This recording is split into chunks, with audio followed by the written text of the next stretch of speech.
Mais au regard de la situation, et je vais vous parler de la vulnérabilité des gens qui restent dans les camps, et je vais vous parler de la nécessité d'intensifier les efforts de contrôle de l'épidémie de choléra, la Commission européenne a décidé de rajouter un montant de 5 millions aux 18,5 millions initialement prévus. Ce qui fait que pour l'année 2014, nous allons engager 23,5 millions d'euros. Cette annonce a été faite il y a une dizaine de jours lors de la visite du directeur des opérations de notre direction générale, M. De Brouwer.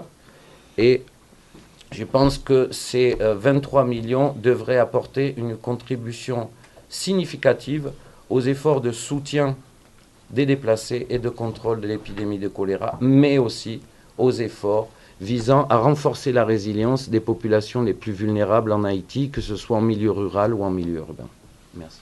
Exprimer notre satisfaction par le travail qui a été fait au niveau humanitaire en Haïti, par le gouvernement, par les organisations non gouvernementales, par nos collègues d'ECHO, bien évidemment aussi. Donc on sent qu'il a été résolument déterminé à travailler sur l'humanitaire, à dépasser cette phase humanitaire que quelque part on a dépassé, mais sur lesquels évidemment, comme Nicolas disait, restent certains éléments de préoccupation sur lesquels on va continuer à travailler.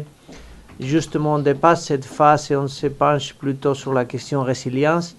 Résilience que nous voyons comme un concept très large qui dépasse la gestion des risques, qui dépasse la prévention des désastres et qui vise à la totalité, si vous voulez, des besoins humanitaires présents pour les Haïtiens. Et dans ce contexte, effectivement, la visite de notre directeur la semaine dernière, cette initiative de Champions for Resilience devait permettre, à notre avis, lancer un cadre de dialogue, un cadre de concertation globale, mené bien évidemment par le gouvernement, sur cette question de résilience.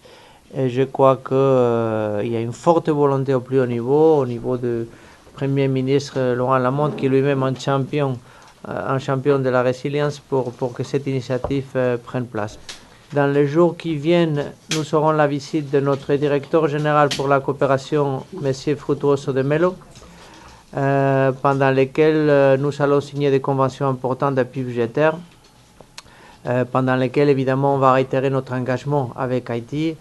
Quelques jours après, vers la mi-juillet, on aura la visite de la plus grande autorité de l'Union européenne, le président du Conseil européen, M. Van Rompuy, qui sera en Haïti du 18 juillet au 20 juillet.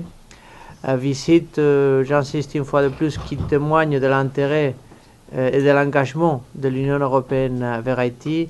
Et pendant cette visite, on va probablement formaliser le nouveau programme d'appui entre l'Union européenne et Haïti pour la période 2014-2020, programme qui aura un montant de 420 millions d'euros, et programme qui reflètera l'engagement de l'Union européenne sur une période de 7 ans.